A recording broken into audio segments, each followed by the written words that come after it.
Waduh, ngeri lah aja. Rakyat itu benar-benar dianggap sebagai wayang kulit yang diadu. Anak haram konstitusi itu.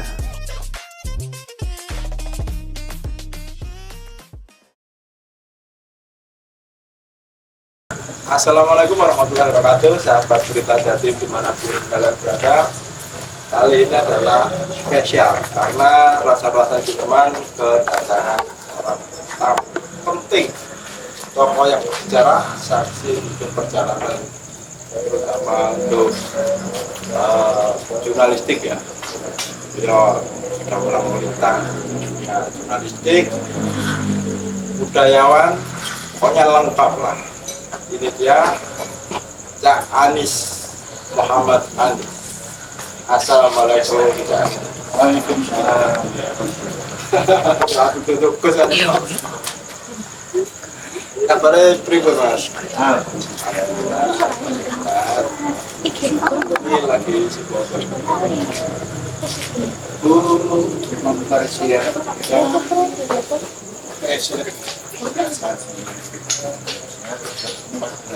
Masya Allah, 14 ya ternyata ya.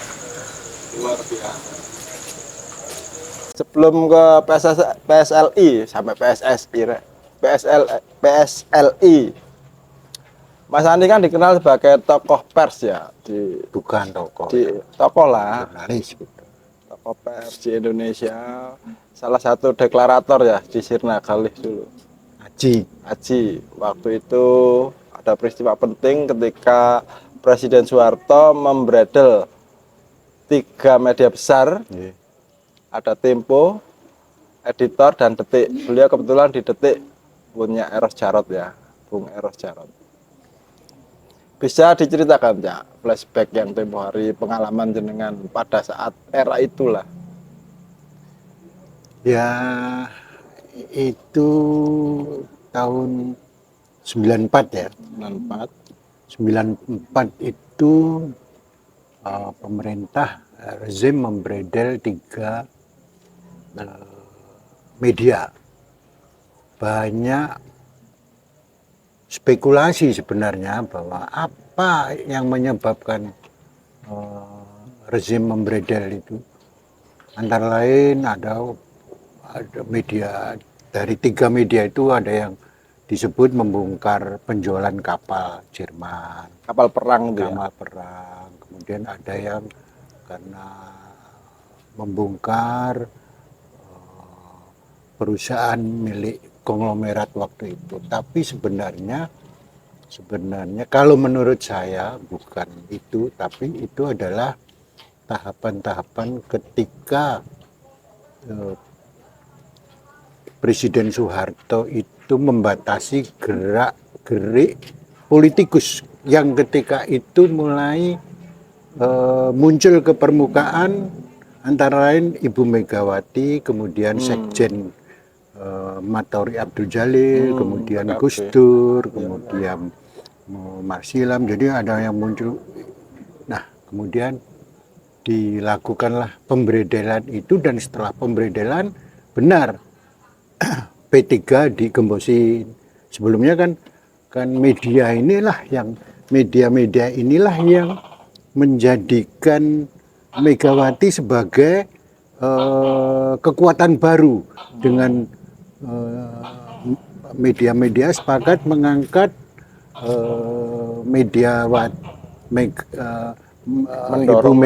mendorong Megawati untuk memimpin PDIP. PDI waktu itu.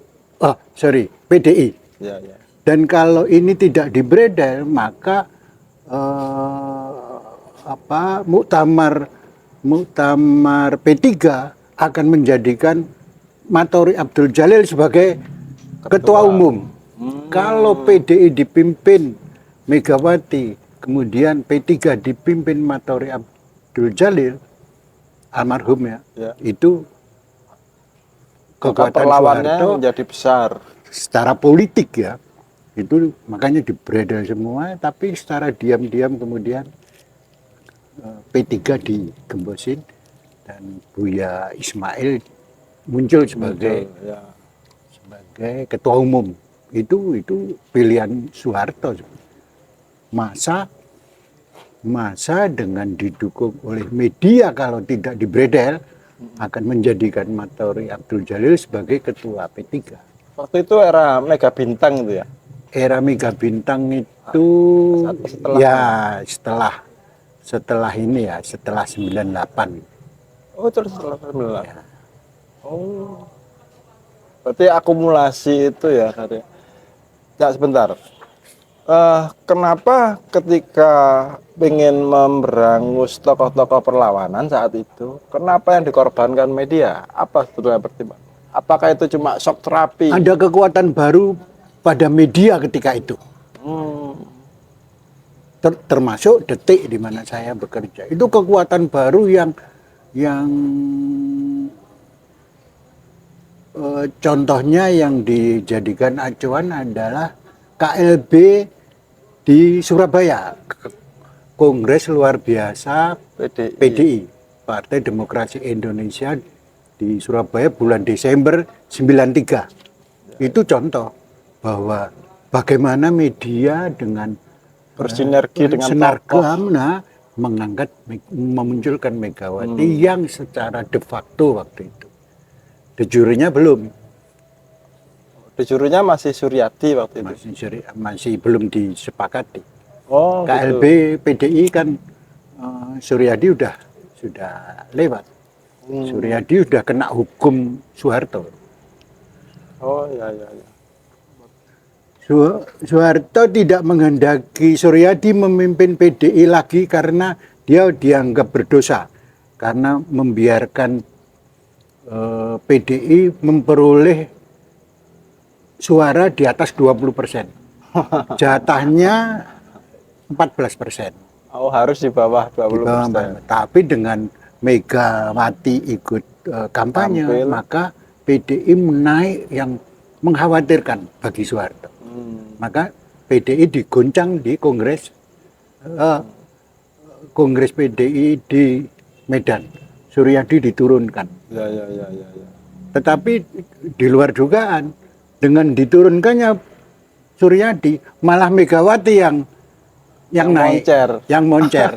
Akhirnya Soeharto mengembalikan PDI kepada Suryadi. Blunder besar bagi Blunder. Kira-kira itulah ya. Latar politik yang kita tidak lupa karena ada sejarah, ada kalau kita mau riset gitu ya bisa muncul semua. Ya. Itu yang tidak bisa dilupakan. Ya, salah satu yang membuat tiga media ini dibredel. Di era itu, Cak, itu banyak menjadi inspirasi bagi generasi yang tumbuh di era itu. Ya. Peristiwanya begitu heroik. Menurut Canis, apakah era itu era keemasan dari periode pers, terutama cetak ya waktu itu ya? Kan TV belum seberapa RCTI masih ada waktu itu. Ada ya. Ada. Tapi cetak begitu Ya. Apakah era itu akan terulang kembali entah kapan ya? Menurut kolaborasi antara tokoh yang diinginkan oleh masyarakat dengan media massa. Kalau sekarang kekuatan itu ada pada netizen. Dan itu sebenarnya kekuatan yang melebihi pers. Gitu ya. Ya. Cuman kan itu adalah kekuatan tersembunyi. Kekuatan itu adalah kekuatan yang tersembunyi, tidak ada tempatnya di mana, tidak tahu, tetapi di dunia maya yang ramai. Ya. Sementara di masyarakat seperti tidak ada apa-apa. Kemungkinan kekuatan-kekuatan itu hanya bergerak di dunia maya, tidak bergerak di lapangan, menurut saya ya pengamatan, tidak bergerak di masyarakat. Masyarakat tenang aja, orang ke pasar tetap. Tapi kasus kemarin ya, misal darurat sipil, darurat kemarin, itu kan juga akhirnya membuat demonstrasi di mana-mana. Cuman berapa hari? Usianya cuma berapa hari? Itu faktor apa kira-kira menurut? Ya karena terlalu banyak informasi, terlalu banyak persoalan menumpuk sehingga satu persoalan akan tenggelam oleh persoalan yang lain gitu. Kalau kita di media menyebutnya sebagai isu. Isu satu belum mateng, belum ada hasilnya udah ditumpuk. Itu by design. Kayaknya desain muncul terakhir, tapi awal-awalnya tidak by design. Karena memang terlalu banyak persoalan yang ada di Republik yang ini membuat ya. desain pun juga muncul persoalan juga gitu kan. Kalau boleh dibandingkan ya era dulu dengan era sekarang, apakah tentang kebebasan harus lama? Menurut Cak Anies ya gimana? Kebebasan pers ya Sekarang kan enggak ada bredel, sudah enggak populis itu. Ya. Apalagi yang menghalangi sekarang? Ya untuk menumbuhkan pers yang bebas itu kan tidak hanya semata-mata apa yang tertulis ya, tetapi bagaimana kita juga memproduksi tulisan. Nah, hal-hal yang akan muncul di permukaan itu adalah yang tertulis, tapi yang tidak tertulis itu kan banyak persoalan juga.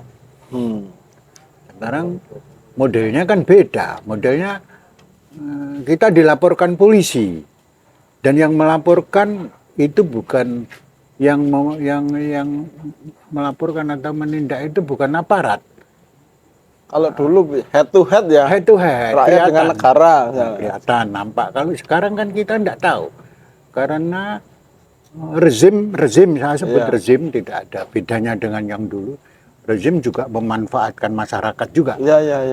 Itu lebih kejam kayaknya. Lebih kejam karena rakyat itu benar-benar dianggap sebagai wayang kulit yang diadu. Yang dengan mudah. Dijebret kan. Kalau dulu para aktivis atau sebut anti pemerintah berhadapan dengan aparat, tidak ada lagi. Kalau sekarang kita bertindak, kita dilaporkan teman kita. Ya betul. Kegeran sak tonggo sak dulur. Iya. Kan ini juga kebebasan pers yang apa? Tadi awur-awuran saya ya. Ya, seperti itulah. Dan para ini ya sekarang itu kalau kita menyebut pemerintah itu adalah di situ ada politikus dan birokrasi. Mereka kolaborasi karena politikus yang berkuasa tetapi yang menjalankan roda pemerintahan tetap birokrasi. Iya. Jadi itulah kolaborasi Politikus dan birokrasi. Birokrasi itu mau menurut siapapun yang menang pemilihan. Entah itu partai apa. Dia akan menurut. Dan politikus yang menang akan menurut pada birokrasi karena dia yang menjalankan roda pemerintahan, APBD, menjalankan APBN, proyek, program-program karena dia. Politikus atau pemerintahan boleh saja berganti, birokrasi tetap mereka yang puluhan tahun di nah, situ. Terus masa nggak ada peluang bagi kolaborasi antara media dan masyarakat sipil seperti era dulu ya? Media kalau menurut saya mungkin keliru ya, media sekarang konsentrasinya adalah mempertahankan hidup, bukan hanya salah satu tantangan mengembangkan media, tapi mempertahankan hidup lebih menyita energi. Jadi konsentrasinya sudah berbeda ya. Beda. Ini otokritik atau gimana aja ini? Fakta lah ya, faktanya di situ. Dan kami orang media juga merasakan itu bahwa berat. Jadi nggak usah menghadapi represif pemerintah, tapi juga menghadapi internal juga rumit juga ya. Terus pemerintahan presiden kan sudah baru ya. Ya. Yang jadi adalah Prabowo Subianto. Ya. Ada yang mengkhawatirkan ini era Soeharto akan kembali lagi. Atau Cak Anies punya pandangan lain. Ini justru mencerahkan atau gimana? Yang sudah kita lalui rezim itu ada beberapa. Satu rezim Orde Baru, Ya, rezim Jokowi. Saya khawatir pemerintahan sekarang itu kolaborasi antara rezim Orde Baru dan rezim Jokowi. waduh, ngeri lah ada. Menurut saya, Kejam kayak lama sama kejam kayak baru. Woi. kolaborasi. Kan Tapi kalau melihat akhir-akhir ini, Mas, setelah dilantik itu kan ada penangkapan, terutama judi online ya. Saya perhatikan tuh judi online yang dari dulu itu aman saja, sekarang mulai ya. judi online itu dulu aman karena tidak ditangkap. Ditangkapnya sekarang. Kok baru sekarang? Kok enggak Iya, dulu-dulu? iya. Berarti mereka udah tahu semua. Berarti ini kan angin segar. Biasanya ini kalau misalnya ada Kapolda baru, terus penangkapan mobil itu, tangkap puluhan mobil curian ditangkap. Ketika ada Kapolda Pergantian. baru. Untuk kirim sinyal bahwa saya prestasi. Ya. Kalau mau nangkep dari dulu bisa. Ya. Dia fit, enggak, bukan. Jadi kita harus menunggu ya, apakah ini beneran, Ya, apakah ini kayak gimmick-gimmick. kita seperti sebuah pekerjaan seni gitu ya. Kita tidak bisa melihat hasil pementasan teater hari pertama. Kita mesti lihat hari ketiga, hari keempat. Gitu. Kita tidak bisa menilai pada pementasan pertama itu baik atau buruk kita karena dia akan Belum bisa cepat-cepat menyimpulkan ya. Pemerintahan ini pun juga kita tidak bisa menyimpulkan apa pemerintahan Prabowo bagus atau jelek. jelek. Kalau jeleknya pasti karena wapresnya aja ya. Wapresnya Gibran. Yang itu kontroversi sekali. Mimpi buruk bangsa Indonesia memiliki wapres bernama Gibran. Itu mimpi buruk. Kenapa? Karena kalau menurut saya, mohon maaf, betapa jahatnya seseorang yang menyodorkan anaknya yang jelek untuk kawin dengan putri yang cantik jelita. Cantik. Anaknya bukan jelek secara fisik tapi perilakunya dia ini anak haram konstitusi itu. Jadi menurut saya yang secara konstitusi itu menjadi wapres. Ya mau enggak mau, makanya saya sebut mimpi buruk. Mudah-mudahan dengan cara apapun mimpi buruk ini segera sirna. Nggak tahu bagaimana. Iya, Anda kok punya pandangan itu begitu sirna? Ya karena saya tidak berharap mimpi buruk terus-menerus. Ya. Kira-kira faktor apa yang bisa menghentikan mimpi buruk itu? Bapak Presiden. Apa? Bapak Presiden. Tapi kan harus ada alasan. Fufu Fafa, oke. Boleh saya merokok ya? Boleh. Maaf. Cakongan tidak? Fufu Fafa itu adalah nama akun untuk platform yang ada ketika Pilpres 2013, 2014 dan ini. Jadi periode itu Kaskus nama platformnya. Kaskus sudah tidak ada, sudah berapa tahun tidak ada ya. Artinya tidak ada seorang pun yang tidak punya kepentingan masih memiliki atau menyimpan postingan akun itu. Ya. Kalau ini kita mau, saya apa adanya aja lah. Ya. Yang punya kepentingan di akun itu siapa? Siapa yang disasar oleh akun itu? Prabowo. Ya. Berarti dialah yang menyimpan file itu. Kenapa muncul belakangan? Kenapa Berarti muncul? disimpan. Nah, memang disimpan. Nah, nanti dikeluarkan kapan? Ya sudah dikeluarkan Kita tunggu sekarang. tanggal mainnya. Orang yang tidak disasar atau tidak berkepentingan terhadap akun itu nggak akan Lewat lewat tuh itu iya, udah berapa udah tahun lama. yang lalu platformnya sudah tidak ada dan bisa muncul lagi. Berarti yang punya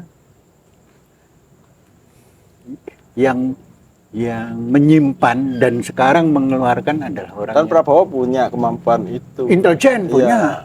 Prabowo punya Tinggal perangkat dia. kalau kekhawatiran pengamat politik dan militer ya, Koni Rakandini. Itu kan sempat di channel yang lain tuh menyebut Prabowo itu hanya 2 tahun terus diganti sama, menurut Anda gimana? Apakah Prabowo selunak itu atau apa ya? Kan nggak mungkin lah Prabowo mau menyerahkan semuanya. Kalau melihat pidato-pidatonya loh ya. Ya mudah-mudahan lah enggak lah. Mudah-mudahan Prabowo tidak semudah itu, dan itu bisa juga isu itu muncul untuk ngompori Prabowo aja agar segera bertindak sebelum dia ditindak.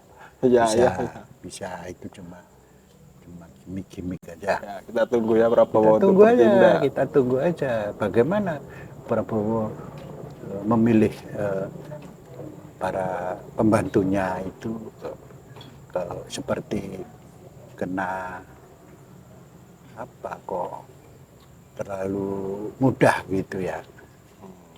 Kita lihat aja apakah benar. Ada juga analisa gini ya, menteri-menterinya kan banyak, itu kabinet gemoy. Wamennya juga banyak, terbanyak di era Prabowo ini, sepanjang Republik ya. Soekarno dulu pernah 100 menteri, ini 100 lebih. Ada yang menganalisa bahwa ini cuma kanalisasi dari orang-orang rezim lama dan gak Melayu. Terus diambil apa ya, dijebak dalam tanda kutip untuk dimintai informasi, mungkin juga rahasia-rahasia rezim yang lama. Menurut Anda gimana? Terus kemudian diambil tindakan. Diganti sama wamen-wamennya. Bayangkan satu menteri itu bisa 3 wamen. Ya, mungkin itu dalam 1 tahun ya. Kalau saya berharap itu segera diganti sama wakil-wakilnya. Itu kan analisa sekaligus juga harapan. Iya kan? Yang belum tentu juga. Ya, tentu juga harapan. Kadang kalau kita penuh dengan harap itu analisanya ya menarik, tapi yang sesuai dengan harapan kita bisa aja, bisa banyak analisa dan ada juga yang ini nanti 100 hari pemerintahan Prabowo dia akan bersih-bersih. Itu saya lihat juga analisa sekaligus juga harapan yang membuat kita semangat lah menatap ini yang ekonomi sudah terforsir untuk urusan politik. Saya kira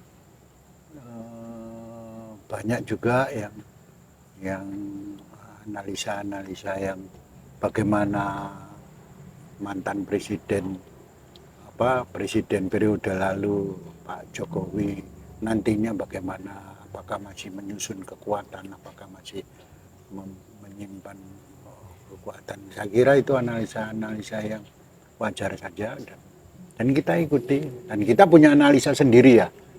Punya analisa sendiri terhadap itu, dan belum tentu benar juga karena ada harapan itu tadi. Betul. Terus ini ya, kita beralih ke tema budaya.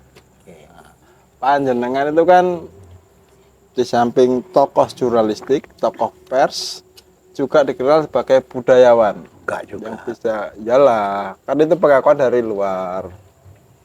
Salah satu yang mewarnai dunia kesenian terutama seni rupa, dan adalah salah satu atau mungkin satu-satunya inspirator PSLI, Pasar Seni Lukis Indonesia.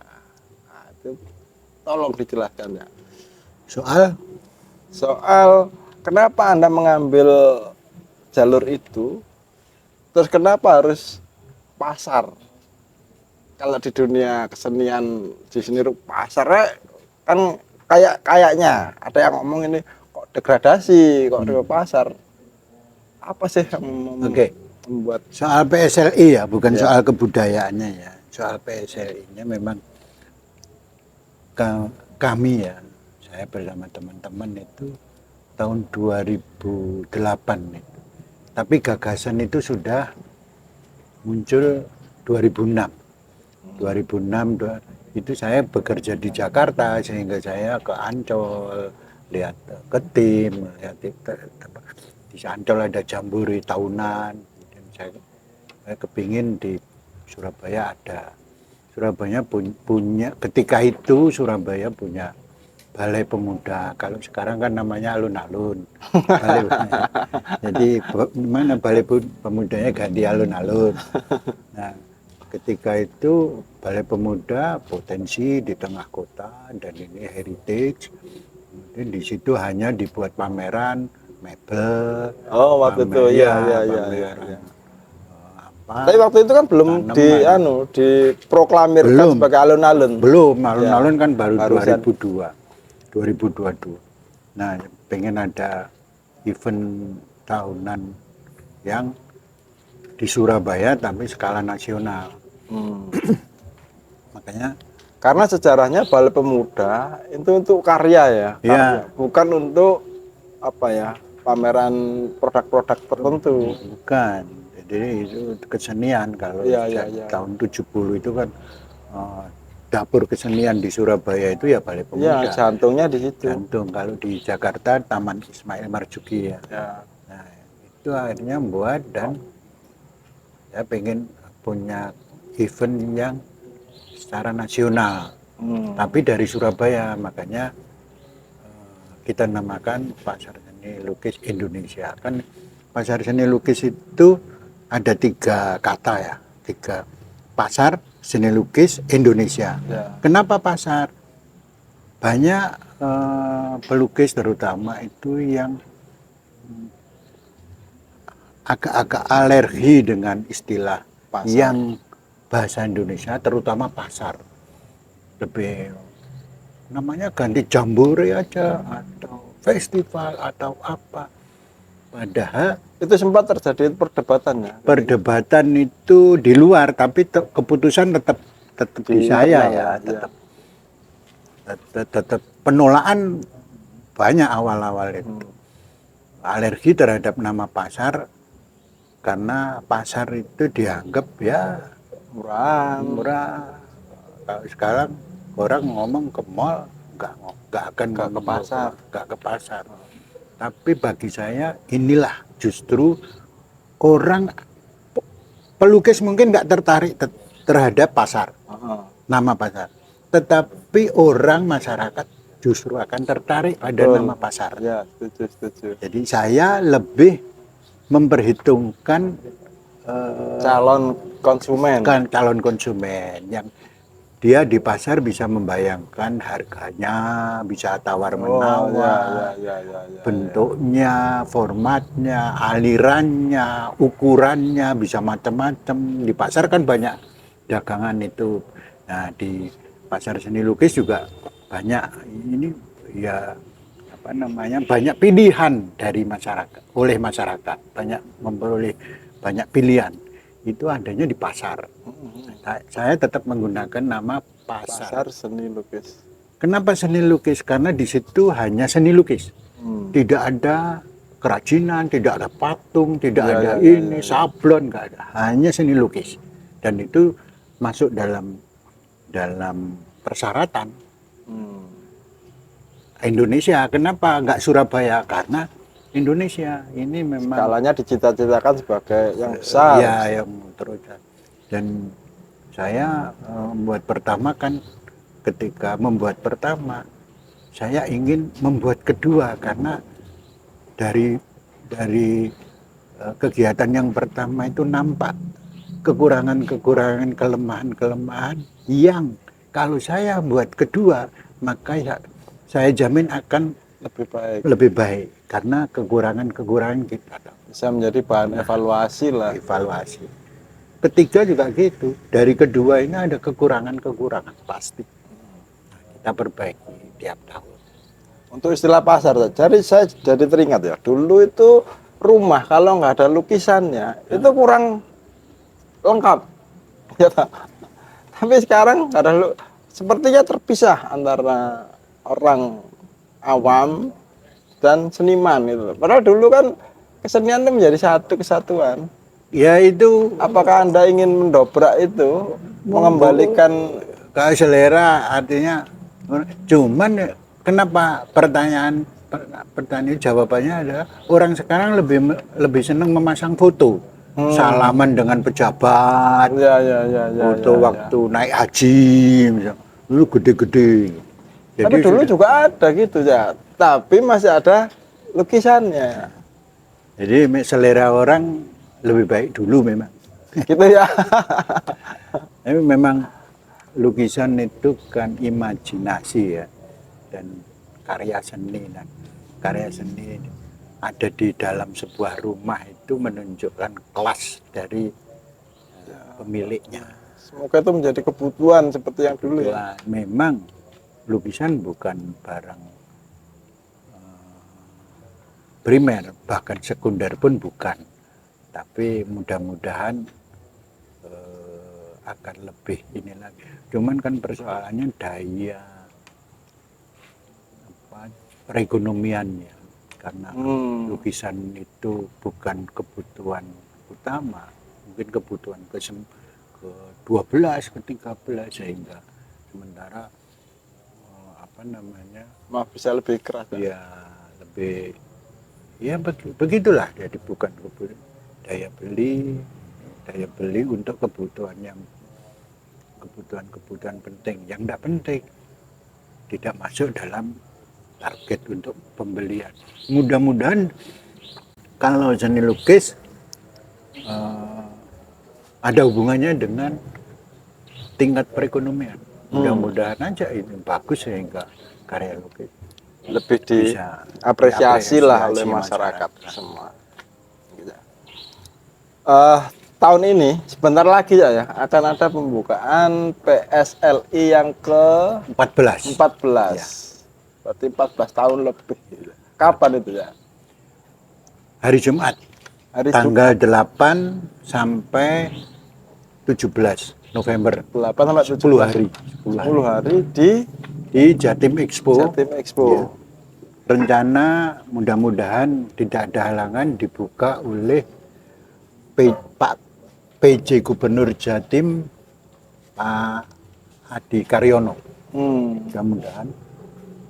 Tanggal 8 sampai 17 November, jangan lupa sempatkan mampir di Jatim Expo ya. Mulai jam berapa tuh ya? Jam 9? Gerbang 10? Dibuka jam 10 sampai jam 22. Jam 10 sampai jam 10, 12 jam.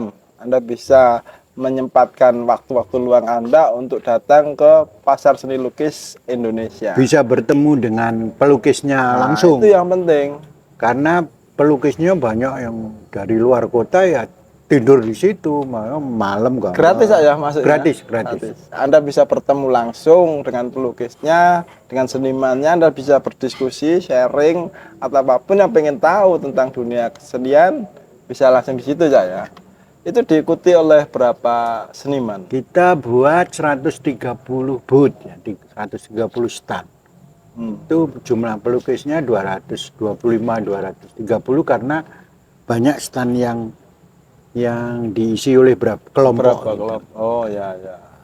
Di Pasar Seni Lukis ini kami tidak melakukan kuratorial. Jadi bebas. Yang mengkurasi itu mereka sendiri. Penontonnya calon konsumennya ya. Ya, masyarakat sendiri ya nanti akan mengkurasi kemudian itu memilih. Ya. Kami tidak melakukan, dan bukan cuman pelukis yang sudah punya nama ini, tapi ada juga kami juga mengundang kelompok-kelompok berkebutuhan, anak berkebutuhan khusus ya. Mereka juga perlu disupport. Karya mereka ya ada di situ. Anak-anaknya. Oh, masuknya gratis, bisa interaksi sama senimannya, berdiskusi, dan bisa nego ya. Bisa Mereka nego. Jangan disalahpahami bahwa pasar seni lukis ini ingin mengangkat seniman-seniman, mengapresiasi seniman-seniman perupa terutama di Jawa Timur. Ini seluruh Jawa Timur. PSLI adalah mempertemukan masyarakat dengan seniman. Oh gitu. Mempertemukan. Mempererat ya. Jadi biar tanpa kesenjangan. melalui, makanya di PSLI itu pedagang atau galeri tidak boleh ikut. Oh. Enggak. Jadi itu Tanpa ada perantara. tanpa perantara. Jadi ini adalah kegiatan. Kalau galeri atau pedagang ya beli aja di situ. Nggak boleh jual. Sebagaimana konsumen yang Ya. lainnya. Lagi kesempatan murah kayak rarek. Rugi lah kata konang pasar seni lukis Indonesia. Ini ya harapan jenengan terhadap kesenian ya yang menjadi salah satu instrumen kebudayaan apa saja? Perkembangan kesenian itu di masyarakat berkembang berkesenian, tetapi itu bisa terjadi kalau ada support dari pemerintah. Pemerintah itu punya kewajiban untuk, itu amanat undang-undang, untuk mengembangkan, bukan cuma melestarikan, tapi juga mengembangkan. Karena kesenian tidak hanya kesenian tradisional, tapi juga kesenian-kesenian kontemporer itu juga perlu. Nah, tapi kan pemerintah karena mungkin terdiri dari politikus dan birokrasi tadi ya, dan tidak ada yang muncul dari masyarakat kebudayaan, sehingga makin tersisih loh kesenian ini. Iya. Kita di Surabaya ini tidak ada galeri. Pemerintah kota tidak memiliki galeri kesenian. Cak Eri, tolong didengar. Ya, galeri tidak ada. Yang ada hanya dari masyarakat. Tapi tidak ada yang agendanya maupun pembiayaannya maupun program-programnya di-arrange oleh pemerintah. Pemerintah pusat punya galeri, museum, tapi buah galeri ya. Jadi makin, kalau di Surabaya kan kita bisa melihat yang dibangun pemerintah kota, food court, kuliner, di mana-mana di kecamatan kuliner. Jadi lebih penting perut daripada di sini. Kering jiwamu tanpa seni di dalamnya. Jadi, Luar biasa. Jadi saya pernah melakukan eksperimen nih sebenarnya, menjual lukisan di tengah kota dengan gerobak itu, tapi ya diusir Sama Satpol PP. Iya. Sama wali kota Risma waktu itu. Oh. Dia tidak berkenan, dikasih toilet. Jadi Jadi lebih mementingkan tanaman yang ini, lebih mementingkan kecantikan yang padahal semu. itu bisa disinergikan. Iya. Dan kalau di Stren Kali DPR itu dibuat misalnya pasar seni yang semi permanen gitu, bagus itu.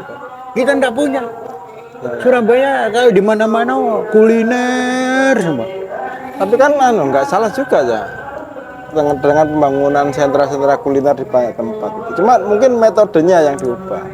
Misalnya ada satu aja yang menjadi pilot project kuliner yang khas lokal dan di dalamnya ada tempat mengapresiasi yang dikasih, entah itu panggung kecil lah apalah.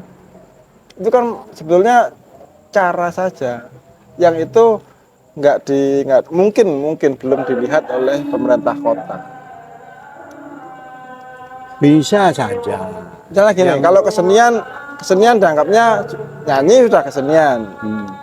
Tidak bisa dibedakan antara entertainment sama kesenian, antara kebudayaan dan kebutuhan industri. Itu kan kadang bertolak belakang gitu ya. Ya. Ya, dan makanya itu kita memerlukan politikus sekaligus birokrat yang memperhatikan kesenian. Itu kenapa tidak ada? Karena tidak ada dari mereka yang memikirkan kesenian. Iya. Kalau memikirkan mungkin akan muncul ide-ide seperti itu tadi ya. Iya, bisa disisipkan lah di Nah, mana. itu- Karena kesenian kan sangat dekat sebetulnya, cuma dijauhkan. Ya. Kan gitu.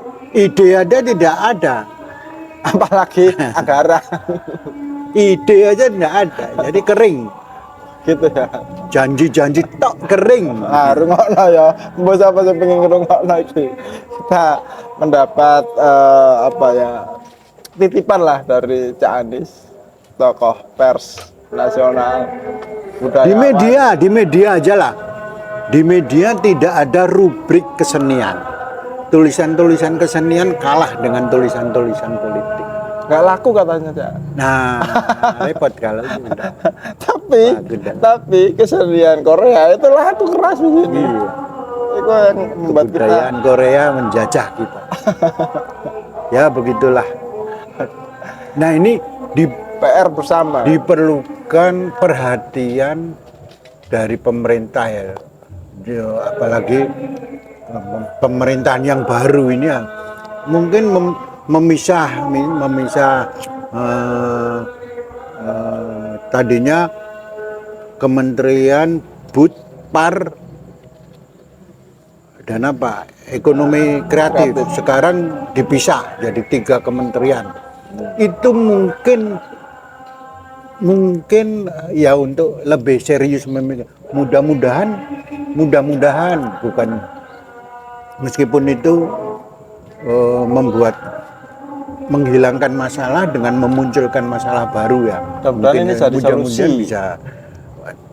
Cuman kalau kita lihat kan ada niatan untuk lebih memperhatikan kebudayaan, Memfokuskan. mudah-mudahan.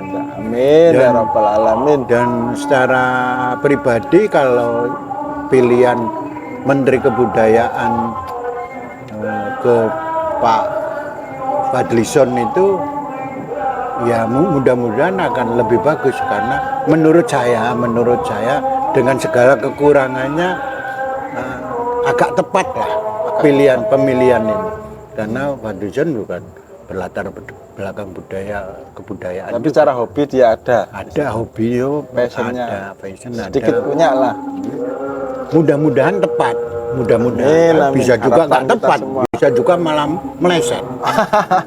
Kita nggak ada yang tahu ya. Kita tidak harap. Ya, semoga apa yang kita harapkan bersama, perubahan demi perubahan ke langkah yang lebih baik itu terwujud ya. Di bidang apapun lah, terutama di seni budaya. Demikian Cak Anies, matur nuwun atas Terima segala pengalaman sharingnya. Karena ini juga dibatasi waktu, kita akhiri dialog malam ini. Demikian saudara pemirsa Berita Jatim dimanapun kalian berada, Rasa-Rasa Jileman edisi kali ini telah mengambil inspirasi yang begitu luar biasa dari seorang tokoh, Anies, Muhammad Anies. Matur suwun. Matur nuwun. Terima kasih.